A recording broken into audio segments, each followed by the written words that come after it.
Hello everybody, it's Josie here. I'm going to be doing a review of a book that I just read that I absolutely loved. And while I was reading the book, it has certain themes and topics that I realized that I really like in books. Maybe not the most wholesome themes and topics, if I'm totally honest, but while reading it, I was like, oh, that reminds me a little bit of this and that reminds me a little bit of that. And I thought I would do the review, but then also give you some recommendations of similar books with kind of similar themes. And yeah, it's stuff that I really love. So the book that I'm going to be talking about is this one over here, is The Furies by Katie Lowe. This is a new release, I believe, this year, and also Katie Lowe's first book, so her debut novel. And what really attracted me to this book was, in one of the reviews, or one of the synopses I read, it said that it was very much like The Craft. Now, for those of you that don't know what The Craft is a film from the 1990s. It is about four girls who are at this kind of Catholic school together, and they start to practice witchcraft. They want to kind of get back at some people that have been treating them badly, and they kind of use witchcraft to do it, and they sort of, all hell breaks loose, and it's freaking fantastic. I've actually got the DVD over here. I have watched this film so many times. Hundreds of times, maybe not hundreds, but so many times. I love it. And I would highly recommend, if you like The Furies, but you haven't seen the film, definitely watch The Craft. And if you've watched The Craft, I would say read The Furies. It's brilliant. Okay. So that's what attracted me, is the fact that someone had said it was like The Craft, and I totally get that reference now. So on the back it says Obsession, Witchcraft, Murder, which kind of perfectly sums it up. So you have Violet, who is the main character in this book, and she is sent to a new school upon the death of her father and her sister, and if I remember correctly, they were in a car crash and she was the only one that survived, and her mother's having a really tough time coping with it.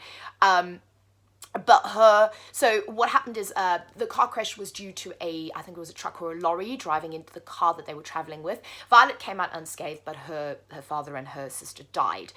And they've got some insurance money, so what her mom says is, I'm going to send you off to this quite posh, upper-class school. This is set in the UK. When Violet gets there, she is befriended by a girl called Robin, who is, is it Robin? Oh no, I might be lying. Sorry, it might not be Robin. I think I'm confusing it with another book that I'm reading. But she is befriended by three girls. But also what you have is that their friend, there were four girls, and their best friend is gone missing. They don't know where she is or what's happened with her. And she turns up dead on school property. So you've got that, and then you've also got this element of Violet being pulled in with these girls into this kind of like slightly secret society-ish, dead poet society-ish class by one of their teachers, and she only teaches the four of them, and she talks about art and about female empowerment through art, and she talks very much about the Furies and, revenge, and it's really, really good. So it kind of has that dead poet society thing to it.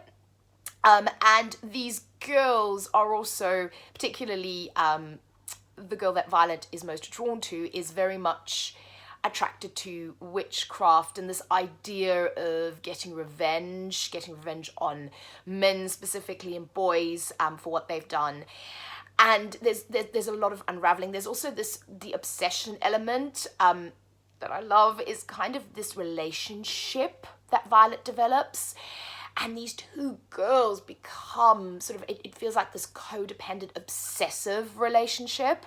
And this book, two of the girls are in a relationship with each other. So they are sort of openly in a female-female relationship. But also the way Violet feels, it goes beyond just pure friendship. There's an obsessive kind of need.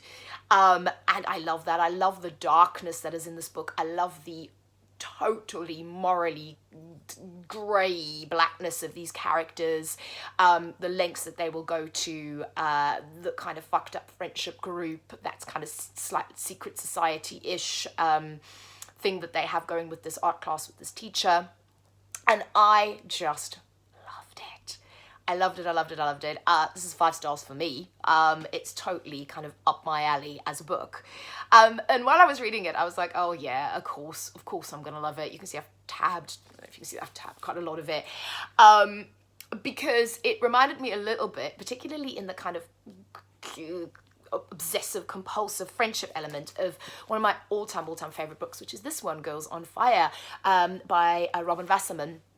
And this goes very dark, and again has at its heart a very obsessive friendship that goes into more than friendship, that leads to murder, that leads to just all these horrible things, and these really horribly grey characters and these girls that will manipulate each other, and it's great. I love it. So it reminds me of that. So if you like the Furies, I would definitely recommend Girls on Fire. If you like Girls on Fire, I would recommend the Furies. Not, is it quite as dark? I don't know. I think this one's a little bit darker, but I would definitely recommend, you know, if you liked one of these, you'd like the other one.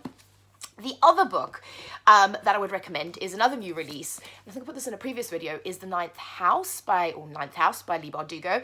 And the reason I would recommend this if you like the Furies is because this is older, this is adult, this is set at university, but it has that kind of secret society and sort of witchcrafty element to it. And again, the lead character in this, Alex, is very morally grey, very manipulative. It doesn't have the girl friendship group and really that overt witchcraft in it, but you've got a lot of kind of rituals, if you like the element of kind of that secret society element in it, and it's very dark as well, then I think this one would work for you.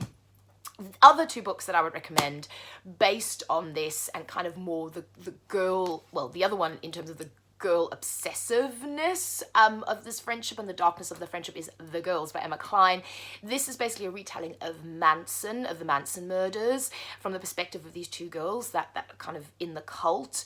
And again, you have a real kind of obsessive, compulsive relationship between these girls, manipulation, murder. There's no witchcraft in this. This is very much real world, but the Manson murders themselves are quite ritualistic, and yeah, so I think it kind of speaks to that as well.